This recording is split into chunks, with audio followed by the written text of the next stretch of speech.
So good morning, all of you. In our last class, we were discussing the linear regression algorithm, and we saw an example and equations associated with it. So linear regression is applied when we have a linear relationship between a outcome variable and the predictor variable. So the different names that are used for outcome variable is response variable, dependent variable, or a label. For a predictor variable, so the different names include the independent variable, explanatory variable, or a feature. So when we have a linear relationship between these outcome variable and the predictor variable, so we'll apply the linear regression algorithm. So linear regression algorithm, so it uses the equation that is we might have studied in high school, that is y is equal to mx plus c.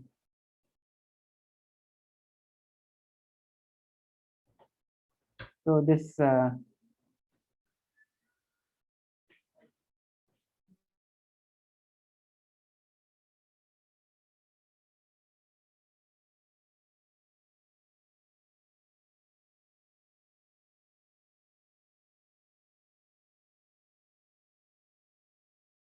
y is equal to mx plus c. So we use different forms for representing a straight line. So irrespective of what notations we use, so two things are common, that this is m is a slope. So it is the slope, whereas this c is a constant that is called as a gradient. Not so c is a, so that is a intercepting point. So it is a intercepting point where this particular line intercepts with the y-axis. So here y is a output variable or a dependent variable, whereas x is a this is the one that is predicting the value. So it is a predictor variable. So this is a simple equation for straight line. So in machine learning terminologies, we use the different terms, that is what we saw in last class. Y is equal to f of x is equal to beta naught plus beta 1 into x. So this is the notation that is used, where beta 1 is a slope and beta naught is a intercept. So this equation we have discussed. Then in KNN, with the known set of values, we have plotted the particular graph. So if you observe here in this particular example, so in this example, it is the number of new friends. So it is a social media activity data. So number of new friends versus the time spent on a social media platform. So just like, number of new friends you have on Instagram versus number of time you spend on Instagram. So how does it varies? So is there any really linear relationship between the amount of time spent in social media versus the number of new friends we have? So this appears to be in a linear pattern. So in order to fit this in a model, so what we do, we have number of machine learning algorithms so that can fit the linear regression models in it. So which one would fit best for this? So just like this, we have three lines or linear lines over there. So which one will best predict our model? So how to fit the model? So in order to fit the model, we need to find the values of this beta naught plus beta 1. So that will reduce the errors. So we shall see what is an error. So residual, the fitting of a model is based on residual sum of squares. So we define a term called as RSS. So RSS stands for residual sum of squares. So here what we do is we'll consider a best fit line. So here in this one, how do we calculate or compute this residual sum of squares? So RSS of actually it is beta, the parameter beta. So here what happens? So when we find the line that best fits this, if you observe here, there is a deviation. So if we put the x values and find the y values on this particular linear line, for example, consider this one. So here, so it is 11. For x is equal to 11, if we try to find the value of y, so on the line we will get here. But we have a data points away from that one also. So here, this point is far away, some of it is near, so like this. So what happens? So in order to put the error factor, we will find the residual sum of squares. So residual sum of squares is nothing but the difference between this point and the line. So whatever the difference we have, so this difference, so that difference will be squared. So how to find the difference? So what is the difference here? If we consider this as a ith point, so let us assume this point is ith one. So how do we find this difference? So the difference is given by the observed value yi. So this yi is present in the data set. So in the data set, yi is already there. So yi, the actual value, that is this one, somewhere it will be around here. So if we extend this, so this yi, and for this the estimated value will appear on this particular line. So what is the value of this line? So the value of this particular point on the line is x is equal to 8. So we have to substitute the value of x. Then we will get in the straight line this particular point. So what is that value? So that value is this one. We have the equation over here. So the same thing, that is the difference minus, so beta into xi. Okay. So instead of two parameters, so we are just taking this one. So intercept we are not taking. So the observed value yx and beta xi is the predicted value. Predicted value is on this line. So this difference we need to take. This difference is then squared. So here it is a difference then square of a single value. So in our data set, we will have n number of values. So for all the points, we will be estimating this kind of error. So for that purpose, so we will have the word sigma I, right? For I is equal to, for all the data points, we'll try to find its difference and then square. And this term is nothing but the RSS, that is the residual sum of squares.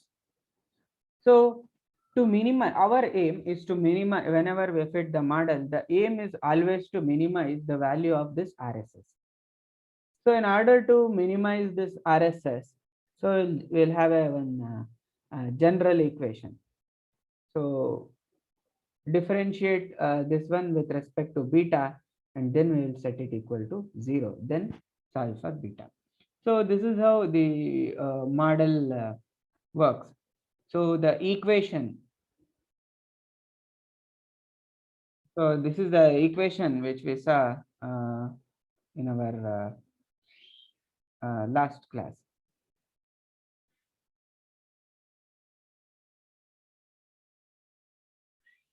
Okay. Yes. Uh, so this is the equation for residual sum of squares. So in our aim is to, when we fit the model, this residual sum of squares must have a minimum value. So minimum value means minimum error. So in order to have an optimal line, in order to find the optimal line, so we'll use this particular equation, that is RSS of beta. So it is y minus beta x t, then y minus beta x. And then we will differentiate this. So we'll apply the differentiation and we'll set it to 0, and we'll solve for the beta, which gives the minimum value for this. So the minimum value for this RSS is 0. So that's why this is equated to 0, and then it is solved for beta. So that value will obtain to be, that solution will be beta cap, in that is x power t into x inverse x power t y. So we need not compute these things. Okay. This cap symbol here, what we have over here. So on top of beta, that is to indicate that it is a estimator. So it is a estimator of beta. So it is a estimator means we don't know the true value and we have estimated it. That's it. By observing the data, that is what we have came up with. So all this computation, whatever we have over here, so we need not do. Already the library packages are available. So they will find the value of beta such that the RSS value will be minimum. So that package is also present in the R programming.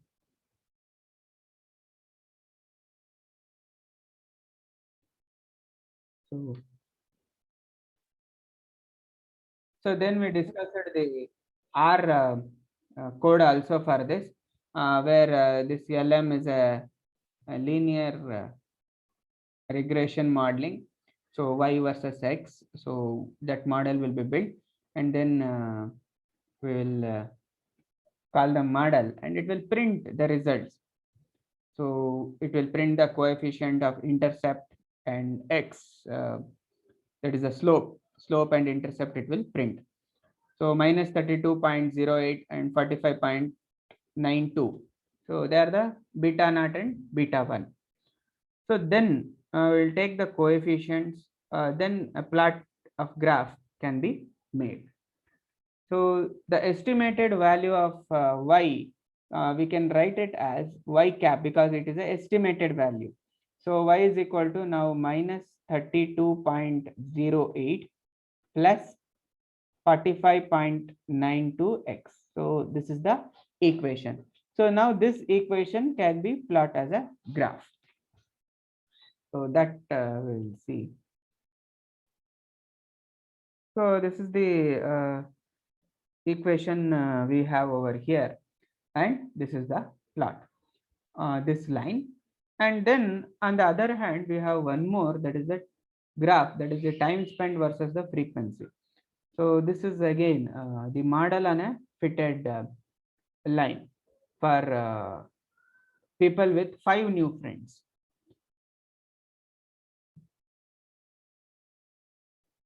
Okay. So here we used the RSS mechanism to find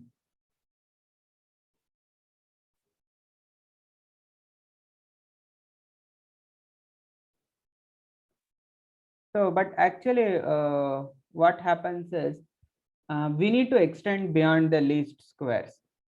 So how to extend beyond the least squares?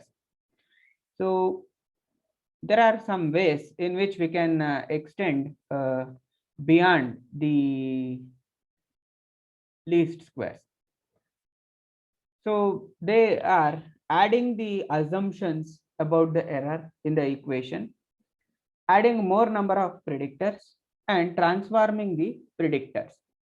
So these are the three primary ways on which a simple linear regression model would be built.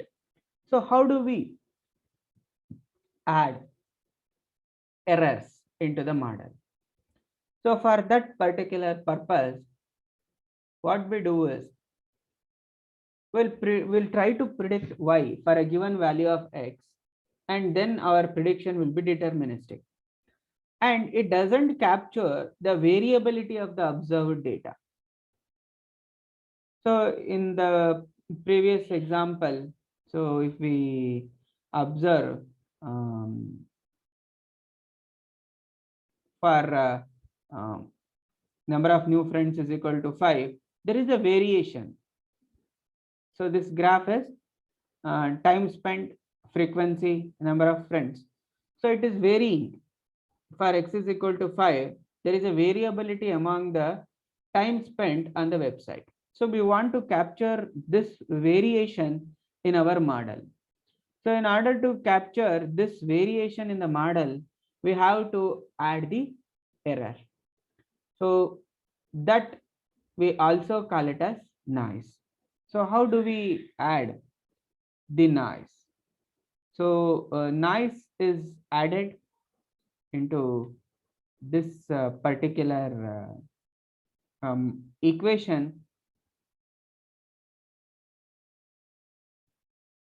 So when we add noise, the equation would now be y is equal to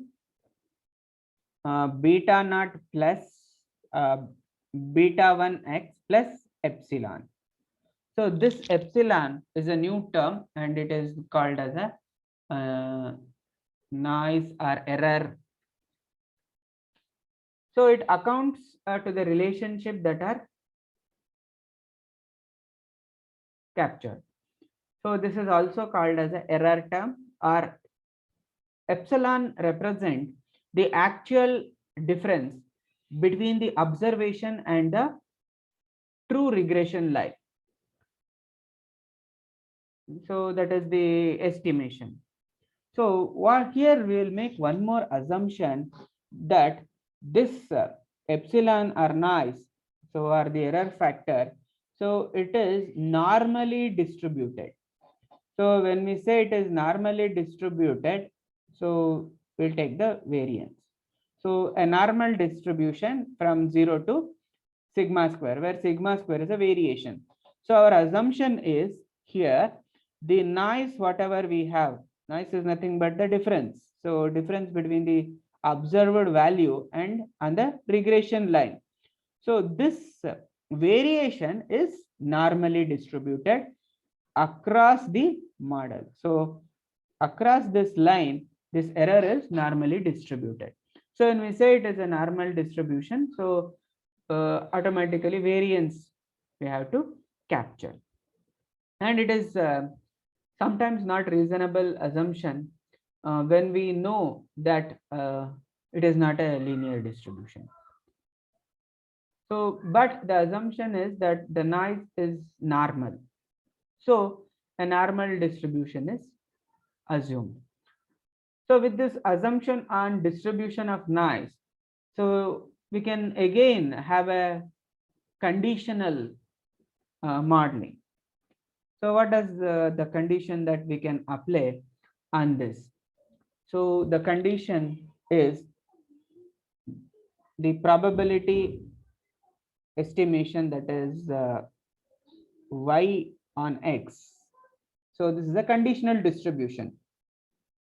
So with the preceding assumption of distribution of noise, the model says that for any given value of x, the conditional distribution would be P of y on condition x is normally distributed over. So here when we model it, so it is beta naught plus beta 1x. So the minimum value is on this line only, right, for each point. So if we say it is normally distributed, so the least value of error is 0. So the least value of error is 0 means it is lying on the this regression line. So the equation for the regression line is beta naught plus beta 1x. So that is the minimum value. And what is the maximum variance? So the maximum variance is this one, sigma square.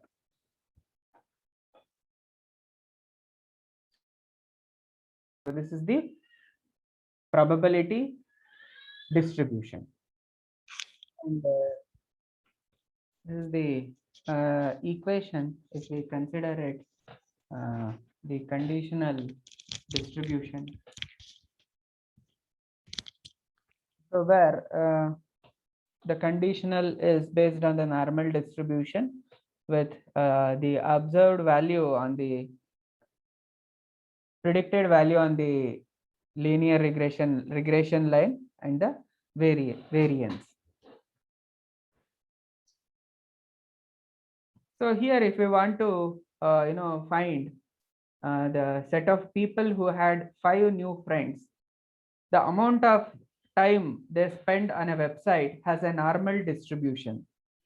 So normal distribution, that is beta naught plus beta 1x, and its variation is sigma square. So this is an estimation for a particular value. Okay, so particular value of 5. So because here when we have plotted a graph of 5 new friends, among the 5 new friends only there is a variation. So here if you observe on this vertical line, so someone is here and some values are here, so there is a lot of variation. So in order to establish this variation, so we have considered it is a normal distribution. Within that, for a condition x is equal to 5, so their time that they spend can vary from this value to this variance. So that's the meaning of this particular equation.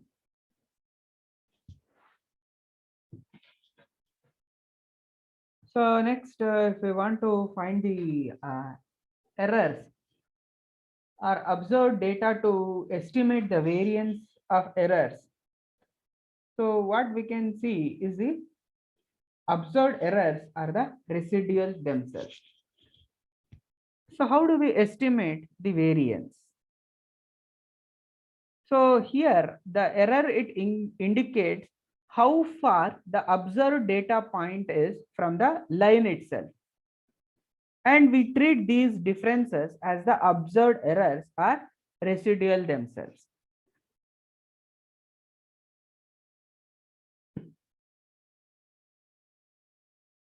So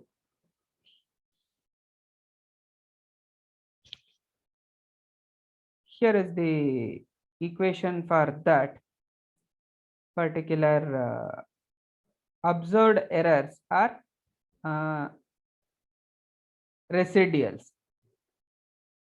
So that is defined as EI is equal to YI minus YI cap. So residual error, that is EI, for a data point I is the observed data, that is the actual value YI, minus YI cap is the observed value. So not observed value, it is the predicted value or estimated value of I. So the difference between the observed value and the predicted value is the error. So for that the equation is yi minus. So for yi we have the equation that is beta naught plus beta 1 xi. Again both this beta naught and beta 1, so they are the predicted values or estimated values. Hence we have indicated a cap symbol over them. So using this we can estimate the value of variance. So the variance sigma square is defined as the error square sigma I, that is the error for each data point divided by n minus 2. So here we are dividing it by n minus 2 rather than dividing it by 2, because dividing by n minus 2, it produces an unbiased estimator. Here this 2 corresponds to the number of model parameters. So this 2 is the number of model parameters. So in our equation, we have two parameters, that is the beta 1 and beta 1. So two parameters are there. So this 2 is indicated over here, and it will give unbiased estimator. So this is called as a mean squared error. So this is the mean squared error, and it captures how the predicted value varies from the observed value. So mean squared error, it is useful quantity for any prediction problem. So in regression also, it is a useful quantity. So it is also called as a estimator of the variance, but it cannot always be used or interpreted in the way. So this is the variance. So estimated variance. So if we look at the evaluation metrics, so we have some evaluation metrics, that is the probability values, that is the p values, and r square. So if we run this particular code, then we'll get all those values. So for example, if we run this R code in the model, then we'll get all these values. So the residual values, minimum, the first quantile value, median, third quantile value, and the maximum. And the coefficient values are also printed. So intercept is -32, error is 16. So it's t value is -1, and probability is value is 0.056. And for the second coefficient, that is beta 1, so value is 45, error is 2, 21, and so on. So this is the evaluation metrics. So the evaluation metrics include the R square value. So R square value, there is again a formula to find the R square value. Okay, so that can be interpreted as a portion of the variance. So R squared value, the equation for R square is equal to 1 minus for all the values of I, that is yi, that is observed value, minus the predicted value, this square, divided by the sigma I, then observed value minus y square. So this is the R squared value. So mean squared error is getting divided by the total error, which is in proportion to the variance. So then next, if we consider the p values, so here it is the p value, that is the probability of this one. This is the probability values. So we can interpret the value in this column. So it is based on the null hypothesis, that the null hypothesis indicate that the beta are always zeros. Betas are zeros. So for any given beta, the p value captures the probability of observing the data that we observed and obtaining the test statistic that we obtained under the null hypothesis. So this has to do with the null hypothesis. So it is based on that one. And again, we have the cross validation also. So cross validation is nothing but when we divide the data into two parts. So 80% of it is a training and 20% is for testing. For first, what we do is we'll fit the model on the training set. On the training set, we'll get the mean squared error on the test set, and then we'll compare it with the training set. So this comparison across the sample size So it is a cross validation. So if the mean squared errors are approximately same in both the test data and the training data, then we say that the model has been generalized and we don't have the problem of overfitting the data.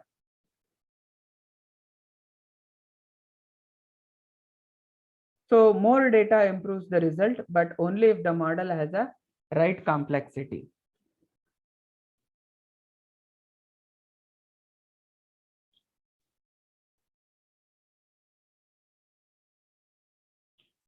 So here you can observe this particular graph. Let us bring it.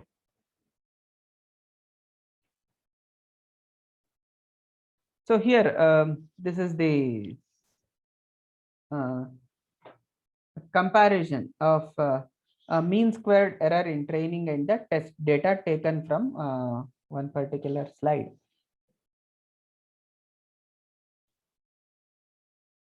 So again, this has nothing to do with the example which we are discussing. So it is just a this blue color indicates the training data and this red indicates the test data.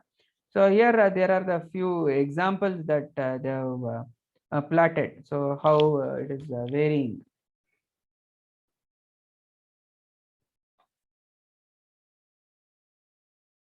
So other models are also there for error terms. So the mean squared error is an example of loss function.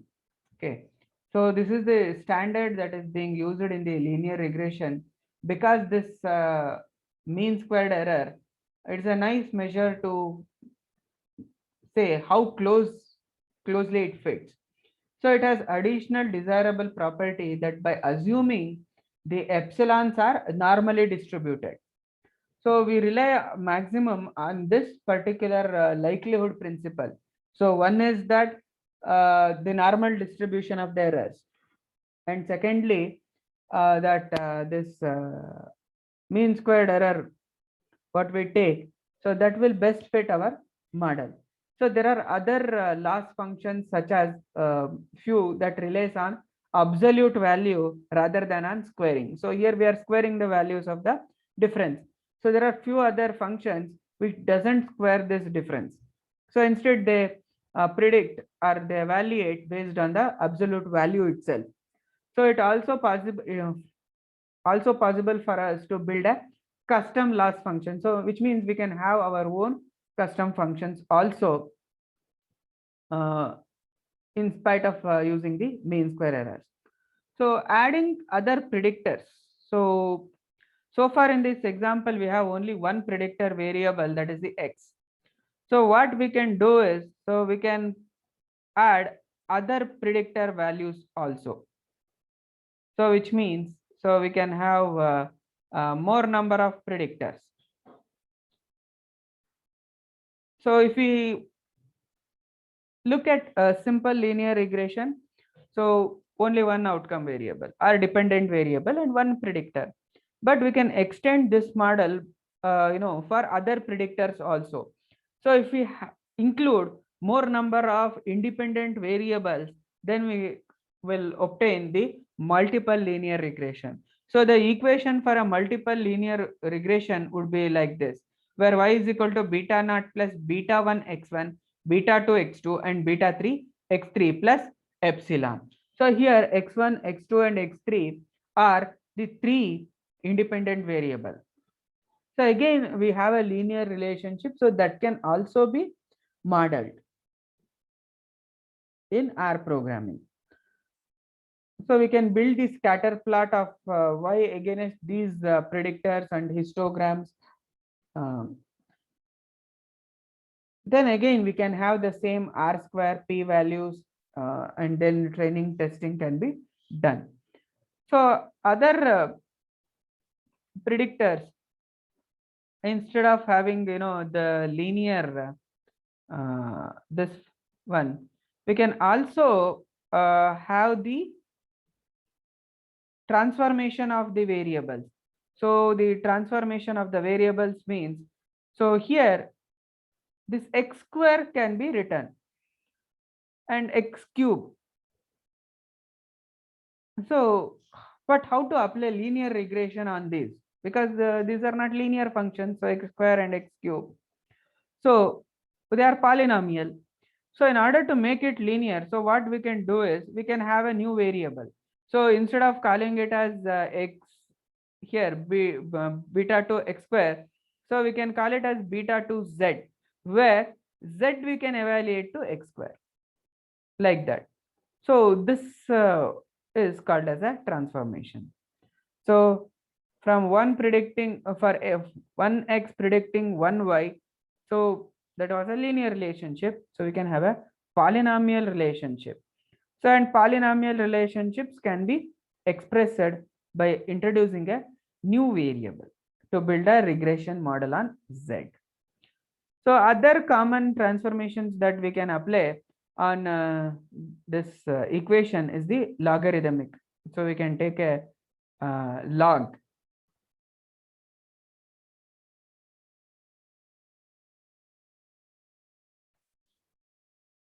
So this is about the linear regression. So to summarize all of it, there are few things which is the assumptions that we make to fit this particular model. So the assumption is the linearity, which means the relationship between the predictor variable and the dependent variable is linear. Then the error are normally distributed with the mean 0. The error terms of independent of each other, which means the error value of one data point is independent of the error value of other points. So there is no relationship between error of one observed value to the another observed value. Then errors have constant variance across the values of x. So that is one more assumption that we had made. And the predictor we are using is a correct predictor. Again, that is another assumption. So that we are making. So when do we perform the linear regression? So that is another question. When do we apply the linear regression? So we'll apply linear regression if we know one variable and we are predicting the other. So if we want to predict one variable when we know other variables, and also if we want to explain or understand the relationship between two or more things. So that is when linear regressions are applied.